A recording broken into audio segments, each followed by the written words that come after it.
नमस्कार, Haryana exam update के YouTube channel पर आपका स्वागत है। आज हम करेंगे इस कोर्ट से रिलेटेड जो भी हमारे अनुच्छेद रहेंगे, उनसे रिलेटेड जो क्वेश्चंस रहेंगे, जो न्यायाधीशों से संबंधित, उसको हम पूरी डिटेल में कवर अप करेंगे। High court, Haryana high court के एग्ज़ाम के अंदर 10 से 12 क्वेश्चन इससे पूछे जाएंगे, जो कि हमारे आने वाले एग्ज़ाम के लिए काफ़ी हेल्पफुल रहेंगे। तो हम शुरू करते हैं। तो चलिए, हमारा जो पहला क्वेश्चन है आर्टिकल 124। आर्टिकल 124 के अंदर क्या है कि उच्चतम न्यायालय की स्थापना और गठन। आर्टिकल 124 के अंदर 124 के अंदर उच्चतम न्यायालय की जो स्थापना और गठन के बारे में लिखा गया है। ठीक है, हम जितने भी आर्टिकल्स होंगे उनको ट्रिक के माध्यम से या किसी भी तरीके से याद करने की कोशिश करेंगे ताकि वो हमें अच्छे से याद हो जाए। तो आर्टिकल 24 रहेगा, उच्चतम न्यायालय की स्थापना और गठन से संबंधित है। तो यहाँ देखिए, यहाँ आर्टिकल 124 है, इसके पीछे 24 है। तो हमारे जो अनुच्छेद हैं, जो हाई कोर्ट से रिलेटेड है, ठीक है, न्यायपालिका से संबंधित जो अनुच्छेद हैं संविधान के अंदर, तो वो 24 अनुच्छेद ही हैं। ठीक है, 124 के अंदर क्या आता है, हमारा उच्चतम न्यायालय आता है, और हमारे 24 अनुच्छेद ही क्या है, उससे रिलेटेड 24 अनुच्छेद ही न्यायपालिका से संबंधित है। ठीक है, 124 से लेकर 147 तक। तो उच्चतम न्यायालय की स्थापना और गठन आता है हमारा आर्टिकल 124 के अंदर। आगे है आर्टिकल 125 का संबंध किससे है। आर्टिकल 125 का संबंध है न्यायाधीशों को वेतन देने से संबंधित है कि न्यायाधीशों का वेतन क्या होगा, कितने वेतन दिया जाएगा, उसके बारे में है। ठीक है, आर्टिकल 125 का संबंध। अब बात करते हैं आर्टिकल 126 की। आर्टिकल 126 का है कार्यकारी मुख्य न्यायाधीश की नियुक्ति। कार्यकारी मुख्य न्यायाधीश होता कौन है, जैसे कि मान लीजिए किसी समय मुख्य न्यायाधीश उपस्थित नहीं है, या उन पर अगर उपस्थित नहीं है या वो अपने काम पर नहीं है, तो उनकी अनुपस्थिति के अंदर राष्ट्रपति क्या करते हैं, एक जो न्यायाधीश होते हैं उसको अपनी पावर से उसको कार्यकारी मुख्य न्यायाधीश नियुक्त कर देते हैं। तो वो आता है हमारा आर्टिकल 126 के अंदर। ठीक है, तो चलिए आगे बढ़ते हैं। आगे है आर्टिकल 127 तदर्थ न्यायाधीशों की नियुक्ति। मान लीजिए कभी क्या होता है कि सुप्रीम कोर्ट के अंदर जजों की नियुक्ति कम पड़ जाती है, जज कम पड़ जाते हैं, तो इस कंडीशन के अंदर क्या होगा कि हम हाई कोर्ट से जज ले लेंगे। तो उन जजों को जब हम लेते हैं सुप्रीम कोर्ट के अंदर, वो किस आर्टिकल के अंदर आता है, वो आर्टिकल 127 के अंदर आता है। ठीक है, अब बात करते हैं आर्टिकल 128 की। अभी मैं आपको डिटेल में इसके बारे में बता देता हूँ, उसके बाद में हम धीरे धीरे करेंगे। तो ये मत सोचिएगा कि मैंने ऐसे बता दिया तो आगे समझ में नहीं आएगा। आगे जब हम पूरी कंप्लीट हम वीडियो करेंगे तब तक आपको सारे ये आर्टिकल्स हैं वो याद हो जाएंगे। ठीक है, तो आर्टिकल 128 की हम बात करते हैं। आर्टिकल 128 के अंदर उच्चतम न्यायालय की बैठकों में सेवानिवृत्त न्यायाधीशों की नियुक्ति। जो उच्चतम न्यायालय होते हैं, कुछ ऐसी बैठकें होती हैं जिसकी जांच जो है जो चीफ रिटायर्ड जो जज हैं वो करते हैं, तो उससे संबंधित है आर्टिकल 128।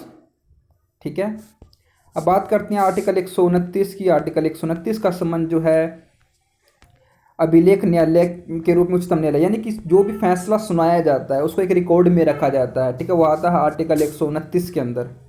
ठीक है, तो ये थे हमारे आर्टिकल 124 से लेकर 129 तक। अब इनकी ट्रिक भी हम देख लेते हैं। सुप्रीम व्यक्ति वेतन देता है कार्यकारी मुखिया को, और अगर जज कम पड़े तो सेवानिवृत्त जज को बैठाकर रिकॉर्ड में लिख देते हैं। ठीक है, सुप्रीम व्यक्ति वेतन देता है कार्यकारी मुखिया को, अगर जज कम पड़े तो सेवानिवृत्त जज को बैठाकर रिकॉर्ड में लिख दिया जाता है। ठीक है, रिकॉर्ड में लिख दिया कि सेवानिवृत्त जज भी हमने ले लिया। इससे हमें कौन कौन से याद होंगे, पहले सुप्रीम से हम याद होगा कि सुप्रीम कोर्ट जो कि हमारा 124 के अंदर आता है। अब वेतन से आ जाएगा हमारा 125। ठीक है, दूसरे नंबर का। अब कार्यकारी मुख्य आएगा हमारा कार्यकारी मुख्य न्यायाधीश आएगा 126 के अंदर, तीसरे से। ठीक है, जज कम पढ़ते हैं तो तदर्थ जज कम से आएगा हमारा क्या आएगा, 127। ठीक है, और सेवानिवृत्त जज से हमारा संबंध किससे है, 129। मैं इसको साफ सही से लिख देता हूँ। तो 128 हमारा आएगा सेवानिवृत्त जज से, और रिकॉर्ड में लिखा जाता है वो क्या है, आर्टिकल 129। ठीक है, दोबारा से इसको बारे में आप वीडियो को दोबारा देखेंगे तो आप अच्छे से कर पाएंगे। ठीक है, तो ये थी हमारी ट्रिक। इसमें के अंदर पहले के अंदर 125 के अंदर हमारा सुप्रीम कोर्ट आ जाता है, 126 के अंदर वेतन आ जाता है, और 127 के अंदर हमारा कार्यकारी मुख्य न्यायाधीश जिसकी नियुक्ति राष्ट्रपति करता है अगर मुख्य न्यायाधीश उपस्थित नहीं है तो।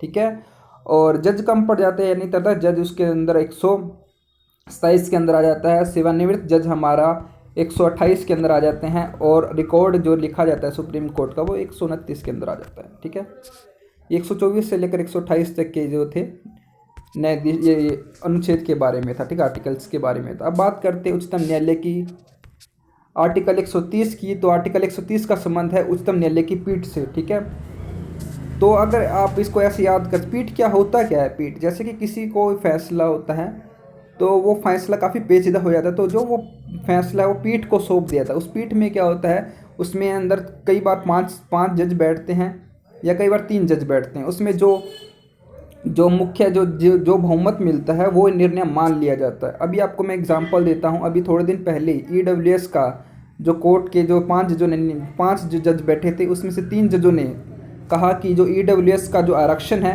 वो राइट है, और 2 ने कहा कि नहीं, ये राइट नहीं है, जिसमें DY चंद्रचूड़ जो जज थे इन्होंने मना किया था इससे कि ये ईडब्ल्यूएस का जो आरक्षण है नहीं मिलना चाहिए। 2 ने मना किया और 3 ने कहा कि ये ठीक है। तो ये जो फैसला था ईडब्ल्यूएस का आरक्षण का, जो चूँकि 3 ने हाँ कहा था, तो इसलिए जो ईडब्ल्यूएस का आरक्षण जो है उसको सही करार दे दिया गया। ठीक है, तो ये था उच्चतम न्यायालय की पीठ। अभी इसको याद कैसे करेंगे कि आजकल क्या है कि आजकल जो 30 साल का जो व्यक्ति होता है उसकी भी पीठ क्या है, दर्द करने लगती है।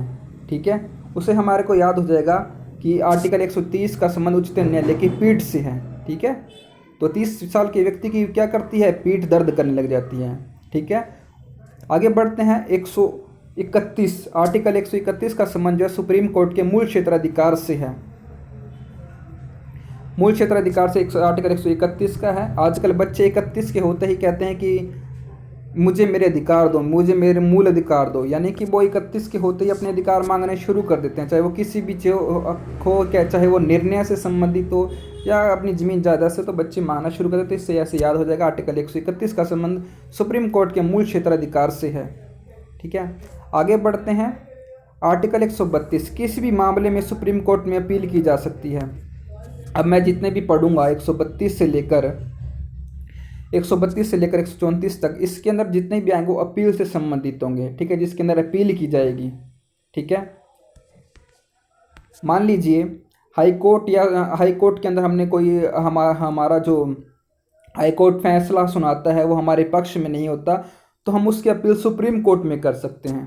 ठीक है, तो आर्टिकल 132 के अंदर आता है। ठीक है, तो सुप्रीम कोर्ट 132 के अंदर आएगा। तो 132 से लेकर 134A तक हम ये पढ़ेंगे अपील के बारे में। ठीक है, तो इसको आप ऐसे याद करेंगे, 132 से लेकर 134 तक कोई भी आता है और उसमें अपील की बात की तो कौन सा आर्टिकल होगा वो आपको याद हो जाएगा कि अपील की तो इनमें से कोई आर्टिकल होगा। ठीक है, अब बात करते हैं यानी कि किसी भी मामले की एक आर्टिकल 132 का संबंध है किसी भी मामले में सुप्रीम कोर्ट में अपील की जा सकती है।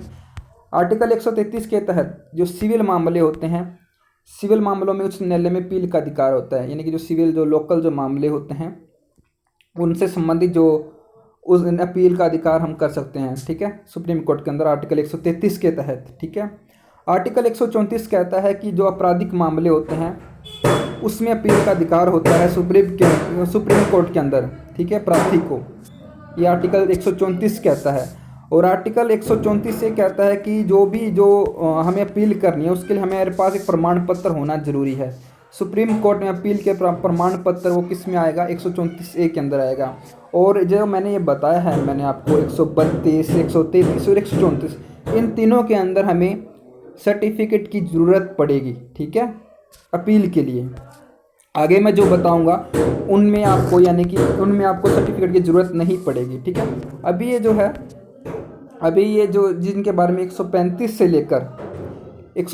से लेकर जो 37 तक मैं आपको बताऊंगा, उसमें क्या है, उसमें आदेशों के बारे में बताया जाएगा। ठीक है, आर्टिकल 135 उच्चतम न्यायालय द्वारा वर्तमान कानून के अंतर्गत संज्ञेय न्यायालय के क्षेत्राधिकार व शक्तियों का उपयोग, यानी कि आर्टिकल 135 में सुप्रीम कोर्ट की शक्तियों के बारे में है।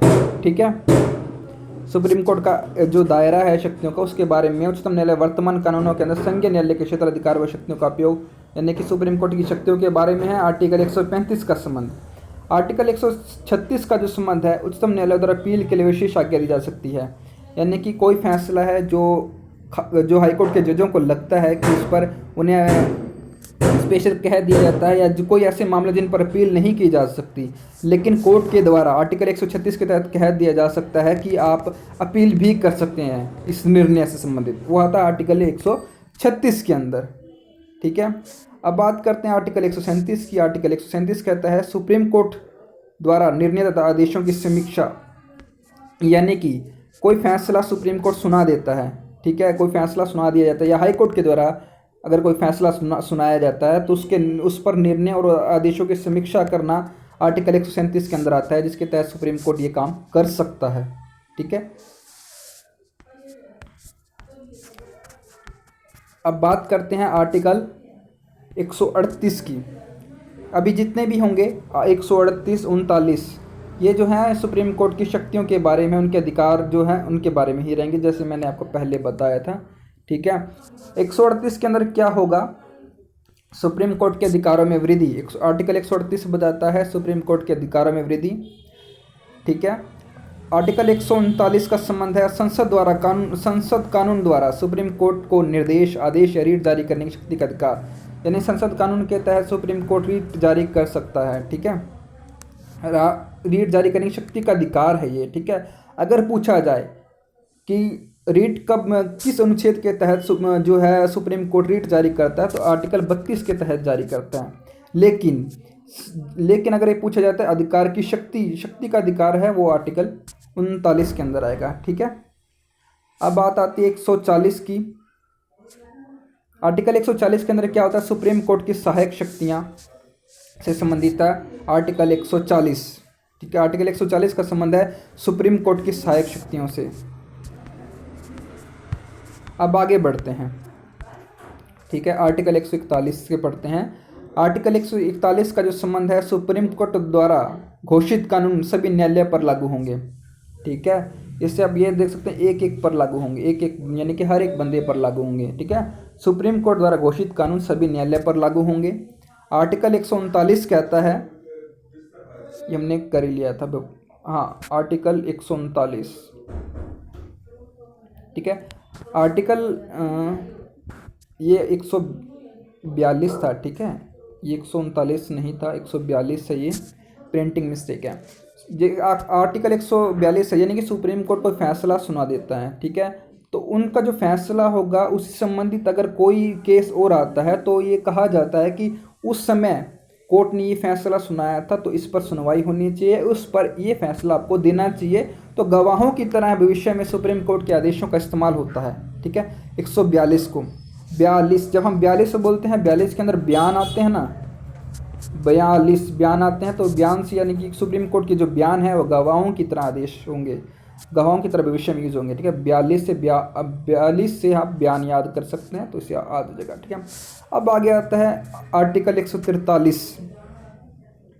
आर्टिकल 143 जो है ये काफ़ी फेवरेट आर्टिकल है जो एग्जामिनर है, जो कि क्योंकि एग्ज़ाम के अंदर ये क्वेश्चन जो है ज़्यादा अधिकतर पूछे जाता है। ठीक है, तो आर्टिकल 139 के अंदर क्या, 143 के अंदर है राष्ट्रपति की सुप्रीम कोर्ट से परामर्श शक्ति, यानी कि राष्ट्रपति जो है सुप्रीम कोर्ट से सलाह ले सकता है 143 के अंदर। ठीक है, 143 को आप कभी भी आपने देखा होगा, इसका मतलब आई लव यू होता है। ठीक है, और जब राष्ट्रपति क्या है, राष्ट्रपति एक पति है, सुप्रीम कोर्ट को पत्नी मानो, यानी कि एक दूसरे को क्या करते हैं, मुख्य न्यायाधीश को राष्ट्रपति वो शपथ दिलवाता है और मुख्य न्यायाधीश राष्ट्रपति को शपथ दिलाता है, यानी एक दूसरे को शपथ दिलाने का काम भी करते हैं। और अगर सलाह पड़ती है, अगर पति को सलाह पड़ती है तो किससे लेता है, पत्नी से ही लेगा। पत्नी कौन है यहाँ पर, सुप्रीम कोर्ट को मान लीजिए। ठीक है, तो सलाह 143 के अंदर आएगा, और जिस जो पत्नी होती है उससे क्या करते हैं 143, यानी आई लव यू भी बोला जाता है। तो 143 के तहत ये हो जाएगा हमारा राष्ट्रपति की सुप्रीम कोर्ट से परामर्श शक्ति। अभी जो पंजाब हाई कोर्ट का एग्जाम हुआ था वहाँ पर ये क्वेश्चन पूछा गया था कि आर्टिकल 143 का संबंध किससे है, और इसके साथ साथ आर्टिकल 141 का भी पूछा गया था। सुप्रीम कोर्ट द्वारा घोषित कानून सभी पर लागू होंगे, ये आर्टिकल 141 के अंदर पूछा गया था पंजाब हाई कोर्ट के एग्ज़ाम के अंदर। ठीक है, अब आगे बढ़ते हैं। ठीक है, अब है 144 सिविल और न्याय के अधिकारियों को सुप्रीम कोर्ट की सहायता के लिए कार्य करना है। ठीक है, 144 के अंदर आता है सिविल और न्याय के अधिकारियों को सुप्रीम कोर्ट की सहायता के लिए कार्य करना है, 144 के अंदर आएगा।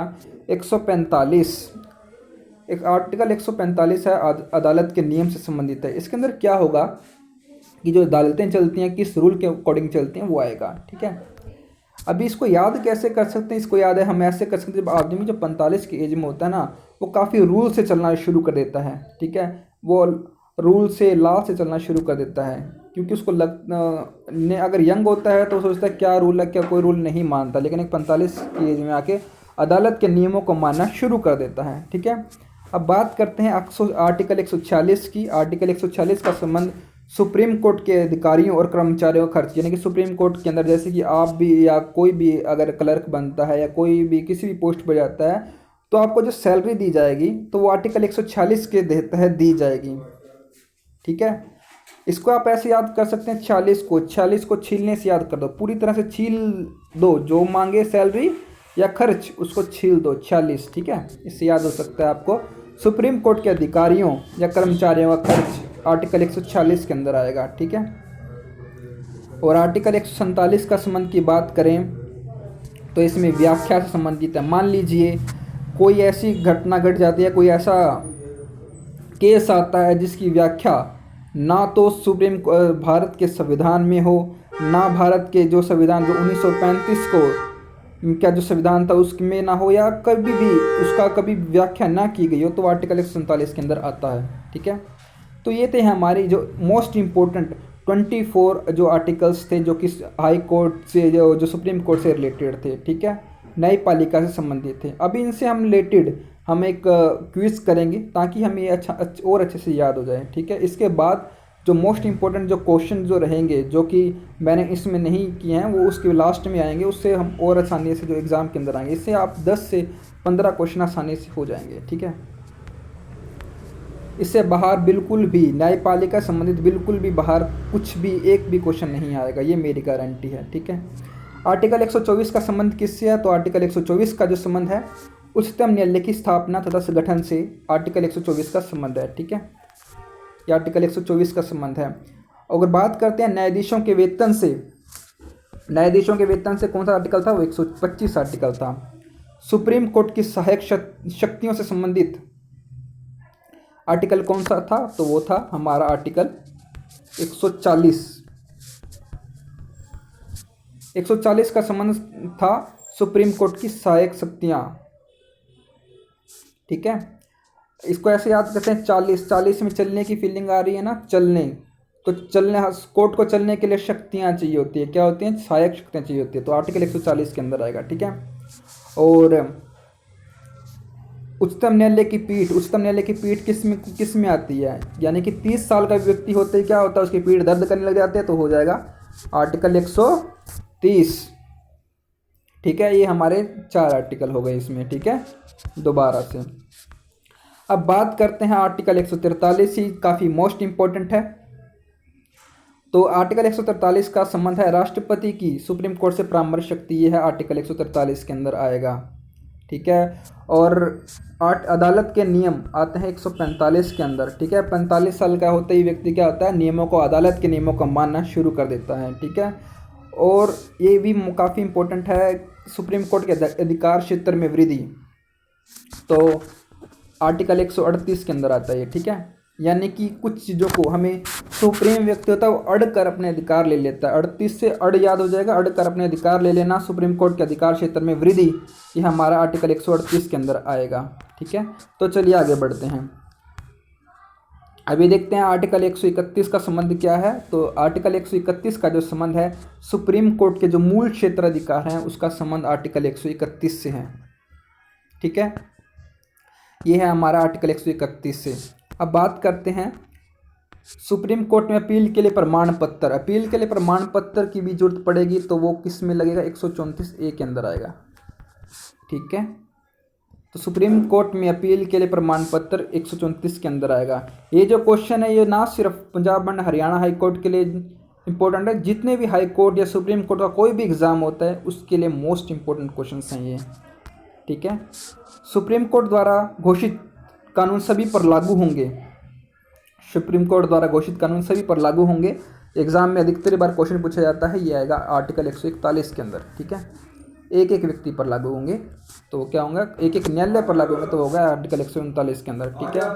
उच्चतम न्यायालय का रिकॉर्ड किस अनुच्छेद के अंदर आता है, तो रिकॉर्ड कब लिखा जाता है, तो उच्चतम न्यायालय का रिकॉर्ड 129 के अंदर आएगा, ठीक है। आर्टिकल 129 के अंदर उच्चतम न्यायालय का रिकॉर्ड से संबंधित है। दोस्तों, आपको हमारी वीडियो अगर अच्छी लग रही है तो आप चैनल को सब्सक्राइब कर दीजिए और शेयर कर दीजिए, ताकि हमें मोटिवेशन मिले और ऐसी वीडियोस जल्दी से जल्दी आपको मिलती रहे। इसके साथ साथ जो भी जितने प्रीवियस ईयर क्वेश्चन होंगे जो पंजाब हरियाणा हाई कोर्ट संबंधित, उनकी मैराथन क्लास जो है यूट्यूब चैनल पर डाल दी जाएगी। इसके लिए आप जल्दी से जल्दी जितना हो सके चैनल को सब्सक्राइब करवा दीजिए और कर भी दीजिए, ताकि ये हमारी मोटिवेशन के लिए मोटिवेशन मिले और हम जल्दी से जल्दी अपना काम कर सकें। तो आगे बढ़ते हैं।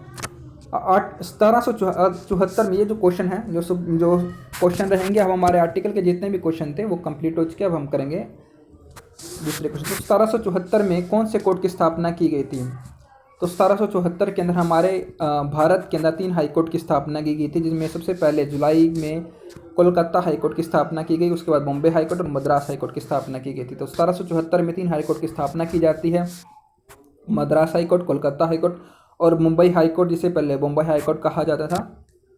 एग्जाम में एक क्वेश्चन आया था कि जब गुजरात और महाराष्ट्र जब अलग हुए थे तो कौन सा हिस्सा जो है वो गुजरात और मुंबई को दिया गया था। तो जब बॉम्बे था ना, बॉम्बे को जो काट कर आधा गुजरात को आधा महाराष्ट्र को मिला था। इसके बाद बॉम्बे का नाम जो है मुंबई रख दिया गया था, ठीक है। अभी ये हरियाणा सीईटी के एग्ज़ाम में क्वेश्चन पूछा गया था कि बॉम्बे हाई कोर्ट कौन सा हिस्सा जो है महाराष्ट्र और गुजरात का, जब ये आपस में इनका पार्टीशन हुआ था तो डिवाइड किए गए थे, ठीक है। अब आगे क्वेश्चन है, सुप्रीम कोर्ट का जज बनने के लिए क्या योग्यता होनी चाहिए। सुप्रीम कोर्ट का जज बनने के लिए 5 साल हाई कोर्ट का जज होना चाहिए व्यक्ति, 10 साल हाई कोर्ट के वकील होना चाहिए और राष्ट्रपति के विचार में जाने माने कानूनी सुप्रीम कोर्ट के जज बन सकते हैं, ठीक है। तो अप्रोक्स सभी होगा। अभी जैसे कि 10 साल हाई कोर्ट के जज वकील होने चाहिए, तो आप कमेंट में मुझे ये करके बता सकते हैं कि ऐसी कौन सी महिला वकील हैं जो भी करंट में भी जज हैं, जो सुप्रीम कोर्ट की जज हैं, जो वकील से सीधा जज बनी है सुप्रीम कोर्ट की, ठीक है। तो एक क्वेश्चन जो आप कमेंट करके आप मुझे बता सकते हैं कि ऐसी कौन सी महिला वकील है जो जज बनी है, पहली महिला वकील जो जज बनी है सुप्रीम कोर्ट की। और इस वकील ने जब पंजाब के अंदर जो नरेंद्र मोदी की जब गाड़ियाँ रुक जाती हैं, उनको ख़तरा महसूस होता है, तो उसकी जांच भी ये वकील ही करती है, ठीक है। मैं आपको नाम भी बता देता हूँ, इंदुमती जो हैं, इंदुमती ये जो हैं ये जांच भी करें, और ये पहली महिला वकील हैं जो कि सुप्रीम कोर्ट की जज बनी हैं, ठीक है। सुप्रीम कोर्ट के मुख्य न्यायाधीश की सैलरी कितनी होती है, तो सुप्रीम कोर्ट के मुख्य न्यायाधीश की सैलरी जो होती है वो होती है 2,80,000 रुपये। सुप्रीम कोर्ट के न्यायाधीश की जो है सैलरी होती है, ठीक है, ठीक है। ये तो थी सुप्रीम कोर्ट के मुख्य न्यायाधीश की सैलरी। तो न्यायाधीश की सैलरी कितनी होती है, तो न्यायाधीश जो रहेंगे उनकी सैलरी जो रहेगी वो 2.5 लाख, ये न्यायाधीश की सैलरी है, ठीक है। सुप्रीम कोर्ट के न्यायाधीश की सैलरी है, ठीक है। मुख्य न्यायाधीश की 2,80,000 और सिर्फ न्यायाधीश की जो सैलरी रहेगी वो 2.5 लाख रुपये होगी, ठीक है। अब बात करते हैं हाई कोर्ट के मुख्य न्यायाधीश की सैलरी कितनी होती है। हाई कोर्ट के मुख्य न्यायाधीश की जो सैलरी होती है वो होती है 2.5 लाख। 2.5 लाख जो है हाई कोर्ट के मुख्य न्यायाधीश की सैलरी होती है। तो न्यायाधीश की सैलरी कितनी है, तो 2.25 लाख जो सैलरी होती है, 2,15,000 जो सैलरी किसकी होती है, ये होती है हाई कोर्ट के न्यायाधीश की सैलरी, ठीक है। तो आप देख लेना ये। आगे बढ़ते हैं, ये क्वेश्चन थे इनकी सैलरी से संबंधित, और इससे सैलरी से रिलेटेड आपको एक और बता देता हूँ मैं। हाई कोर्ट के जो जज होते हैं उनको पेंशन मिलती है, पेंशन कहाँ से मिलती है? तो वो पेंशन मिलती है भारत की संचित निधि से। भारत की जो संचित निधि होती है वहाँ से हाई कोर्ट के जो जज होते हैं उनको वो जो है पेंशन मिलती है, ठीक है, पेंशन मिलती है संचित निधि से। लेकिन हाई कोर्ट के जो जज होते हैं उनको सैलरी देता कौन है? तो वो देता है राज्य सरकार, ठीक है, राज्य सरकार देती है। हाई कोर्ट के जज को सैलरी कौन देगी? राज्य सरकार देने का काम करेगी। अगर पेंशन की बात आए तो भारत की संचित निधि से वो दी जाएगी पेंशन, ठीक है। तो चलिए आगे बढ़ते हैं। अब मैंने ये जो क्वेश्चन है वन लाइनर क्वेश्चन आएंगे हमारे पास। अब ये क्वेश्चन पढ़ते हैं। सुप्रीम कोर्ट के आर्टिकल 32 के तहत रीट जारी कर सकता है, यानी कि कोई किसी चीज़ पर रीट जारी करने का अधिकार सुप्रीम कोर्ट को किस पर है? तो आर्टिकल 32 के तहत है। और आर्टिकल 226 के तहत हाई कोर्ट रीट जारी कर सकता है, ठीक है। और हाई कोर्ट के जज के जो रिटायरमेंट की एज होती है वो 62 साल होती है। वहीं बात करें सुप्रीम कोर्ट के जज की, तो सुप्रीम कोर्ट का जज जो है 65 साल की एज में रिटायर होता है, ठीक है। हाई कोर्ट का 62 साल की एज में और सुप्रीम कोर्ट का 65 साल की एज में रिटायर होता है, ठीक है।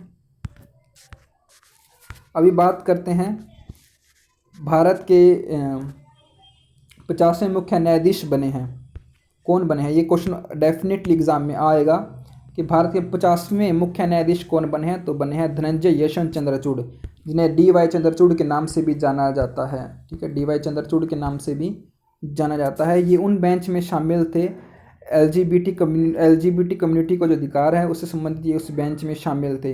इनके जो फादर थे, इनके फादर भी मुख्य न्यायाधीश रहे हैं। और ये ये जोड़ी बनी है कि जो पहले ऐसे मुख्य न्यायाधीश है जिनके पिता भी मुख्य न्यायाधीश थे। इनके पिता ने एक फैसला सुनाया था एलजीबीटी कम्युनिटी के बारे में, उनके अधिकारों की, उनको इलीगल घोषित किया था एलजीबीटी कम्युनिटी को। लेकिन डी.वाई. चंद्रचूड़ ने अपने पिता के उलट फैसला सुनाया था, ठीक है। तो भारत के 50वें मुख्य न्यायाधीश कौन है? तो वो है न्यायमूर्ति श्री धनंजय यशवंत चंद्रचूड़, डी.वाई. चंद्रचूड़। आगे क्वेश्चन आता है भारत के 49वें मुख्य न्यायाधीश कौन थे? तो वो है उदय उमेश ललित, जिन्हें यू ललित के नाम से जाना जाता है। भारत के 49वें मुख्य न्यायाधीश कौन थे? उदय उमेश ललित। अब बात करते हैं भारत के पहले मुख्य न्यायाधीश कौन थे? तो हरिलाल जे कानिया। हरिलाल जे कानिया भारत के पहले मुख्य न्यायाधीश हैं, ठीक है। अब बात करें सुप्रीम कोर्ट की पहली महिला न्यायाधीश, तो सुप्रीम कोर्ट की पहली महिला न्यायाधीश है वो फातिमा बीबी है, ठीक है, पहली न्यायाधीश। अगर एग्जाम में ये पूछ लिया जाए भारत की पहली मुख्य न्यायाधीश सुप्रीम कोर्ट की कौन है, तो क्या आंसर रहेगा हमारा? उसका आंसर हमारा ये रहेगा कि भारत की अभी तक कोई भी मुख्य न्यायाधीश महिला नहीं रही है, सभी मेल ही रहे हैं, सभी पुरुष ही रहे हैं। अभी तक कोई मुख्य न्यायाधीश नहीं बनी है महिला, ठीक है। अब हमने बात करी कि सुप्रीम कोर्ट की पहली न्यायाधीश फातिमा बीबी बनी है। तो भारत की ऐसी कौन सी महिला है जो हाई कोर्ट की पहली, सॉरी मैंने यहाँ पर सुप्रीम कोर्ट बताया आपको, यहाँ सुप्रीम कोर्ट नहीं आएगा, ये हाई कोर्ट की रही हैं, ठीक है। हाई कोर्ट की फातिमा बीबी जो हैं पहली न्यायाधीश रही हैं, ठीक है। लेकिन जो भानुमति है ना, भानुमति रही हैं सुप्रीम कोर्ट की वकील, सुप्रीम कोर्ट की जज, ठीक है, भानुमति। ये इसको आप थोड़ा सुधार कर लीजिएगा, जो मैंने आपको बताया था कि वो फातिमा बीबी जो हाई कोर्ट की जज रही हैं और जो सुप्रीम कोर्ट की जज कौन रही हैं, तो वो रही हैं भानुमति, ठीक है। तो चलिए आगे बढ़ते हैं। जैसे कि मैंने आपको बताया था भारत के 50वें मुख्य न्यायाधीश यशवंत चंद्रचूड़ हैं भारत के, ये दोबारा से रिपीट हो गया, ठीक है। तो और मैं आपको बता देता हूँ इससे रिलेटेड, ये जो सुप्रीम कोर्ट के जो जज रहे हैं अभी, क्योंकि ये इंपॉर्टेंट है काफ़ी, क्वेश्चन मीडिया के अंदर काफ़ी इसके बारे में डिबेट हुई थी, तो इम्पोर्टेंट हो जाता है डी.वाई. चंद्रचूड़ के पिता के बारे में। तो इनके जो चंद्रचूड़ के जो पिता के नाम था वाई.वी. चंद्रचूड़, ठीक है, वाई.वी. चंद्रचूड़ नाम था इनका। 16वें मुख्य न्यायाधीश थे, ठीक है, 16वें मुख्य न्यायाधीश थे ये। दोस्तों ये हमने कंप्लीट वीडियो हाई कोर्ट में जो न्यायपालिका संबंधित जो क्वेश्चन जो एग्ज़ाम के अंदर आएंगे हमने कंप्लीट कर लिए हैं, ठीक है। इनको आप अच्छे से देख सकते हैं, इनके नोट्स भी बना सकते हैं। और डेफिनेटली इसके अंदर 10 से 12 क्वेश्चन जो है हरियाणा हाई कोर्ट से में ज़रूर पूछे जाएंगे। अगर आप प्रीवियस ईयर में भी देखेंगे तो प्रीवियस ईयर में भी हर पेपर के अंदर इससे 3 से 4 क्वेश्चन जो है इस वीडियो के अंदर आपको देखने में मिलेंगे। अपना कीमती समय देने के लिए आपका धन्यवाद। आपका समय शुभ रहे।